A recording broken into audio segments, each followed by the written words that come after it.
Attorneys now estimate 11 people from Colorado have been disappeared to that brutal prison in El Salvador. Today, a judge ordered no more sudden, secret deportations from Colorado.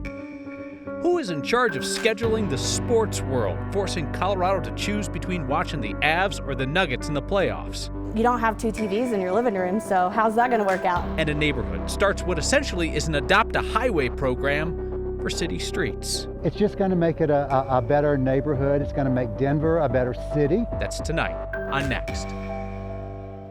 New court filings claim 11 men from Colorado were part of the sudden and secretive deportations to a brutal prison in El Salvador.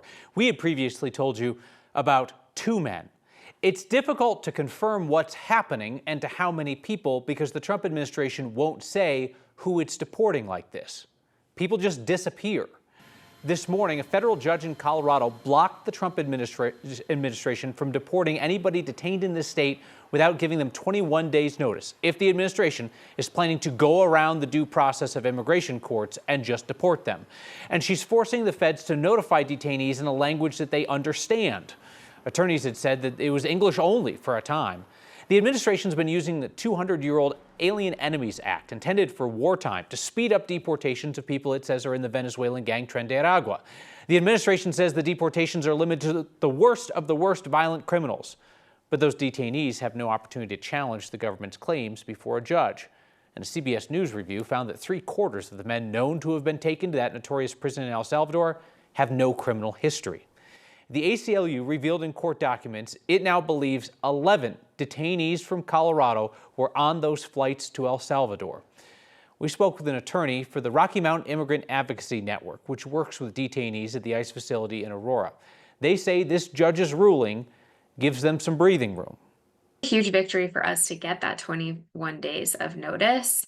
Thus far, it's been an undefined thing. Every night I talk to my colleagues and I'm thinking about clients who I'm worried about, and I'm worried that they might just disappear and I have no control over it. And all of a sudden we have this order in place that can help assuage those fears, and not just for us, but for our clients.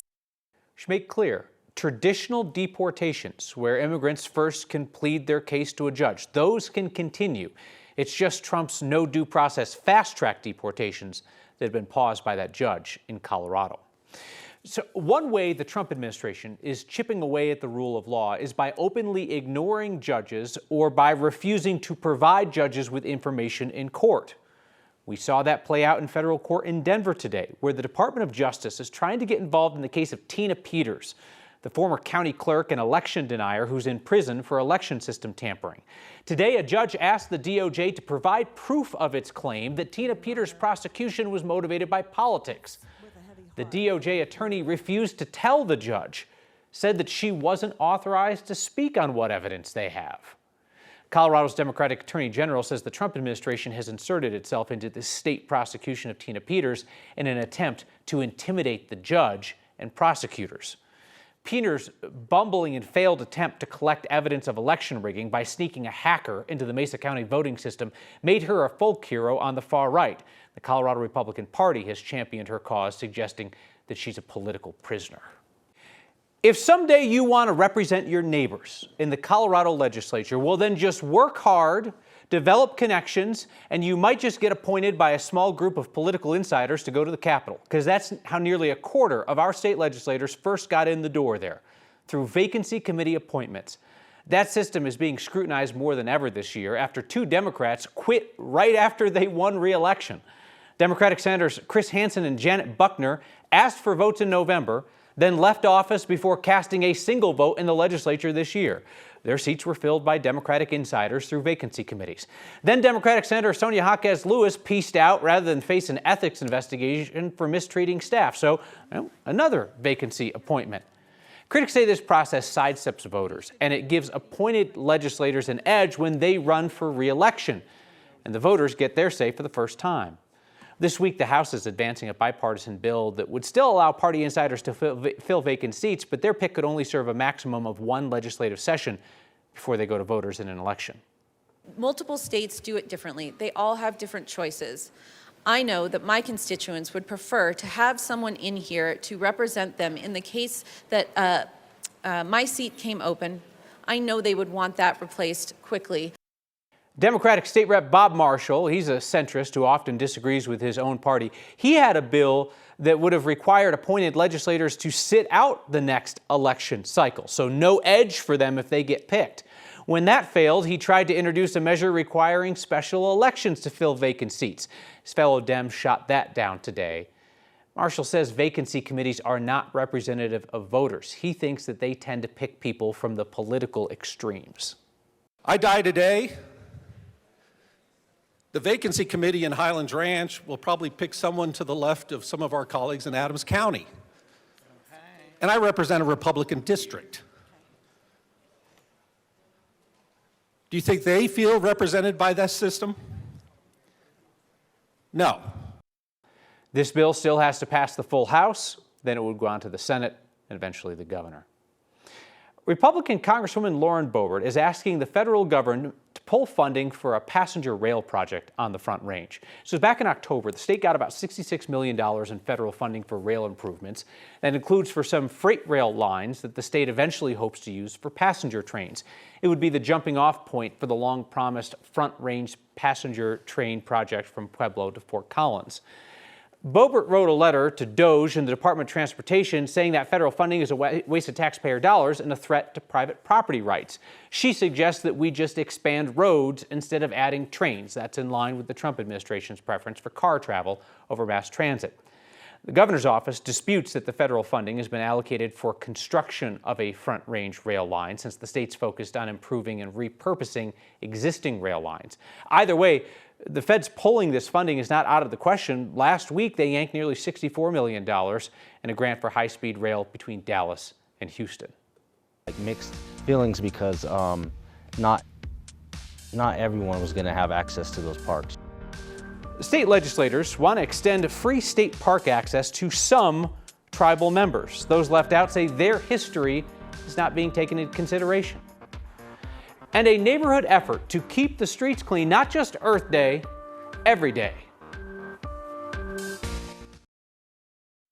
A bill at the state legislature gives 2 tribes in Colorado access to state parks for free. It leaves out many others. One tribal member told our Angeline McCall they see it as another way to erase their history and connection to Colorado.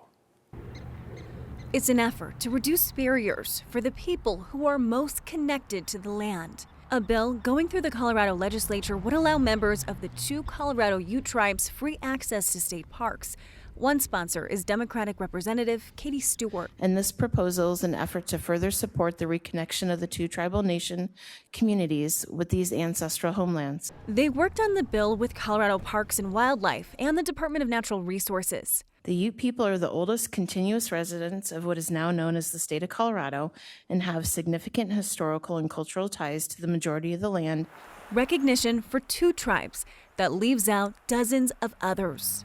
So yeah, Colorado's home to a lot of many different tribes, not just the Ute people. Louis Talbull is a member of the Cheyenne and Arapaho tribes, excluded from this bill. At the same time, it was like mixed feelings because not everyone was going to have access to those parks. To him, it reinforces the feelings of being pushed out yet again. But there's nothing that's going to justify the past unless they're going to open up and stop gatekeeping to these native people that should have sovereign rights. The bill's sponsors have acknowledged this is a first step, a starting point sponsors say is due to budget. No, yeah, it's like the ultimate betrayal or the ultimate disrespect, but it's almost just proof of what they've been doing to our people for hundreds of years. Lewis hopes with time, the bill will prove that this is a first step, with the intention in the future to include others. The prayer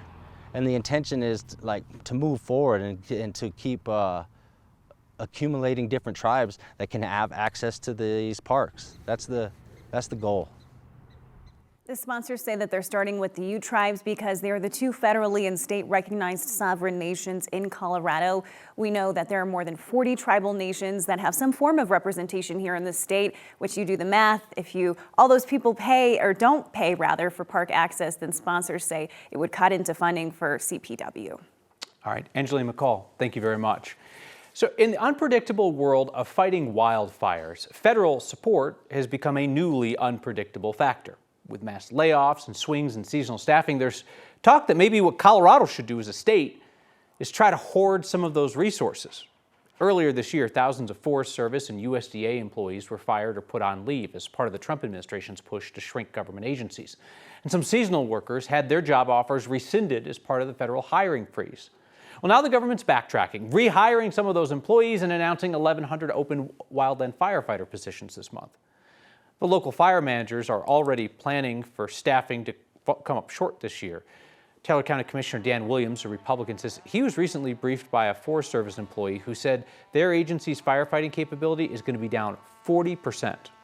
Colorado, we've had a 40% decrease in firefighting capability by the feds. It's gone. When we have a fire, I can call the governor. They send state assets, but at some point, if it's really bad, we have to call the feds. Right now, I don't have a lot of confidence in that.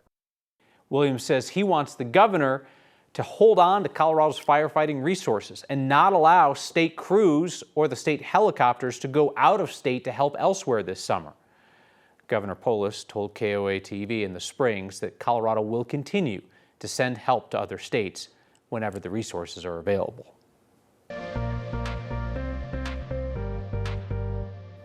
Elevated fire danger a prime concern this week with above average temperatures, warm, windy conditions, and not a lot of moisture. Even with abundant cloud cover, only isolated showers expected this evening. Temperatures still in the 70s, a good 10 degrees above average. The wind has not been as gusty today. That's the good news.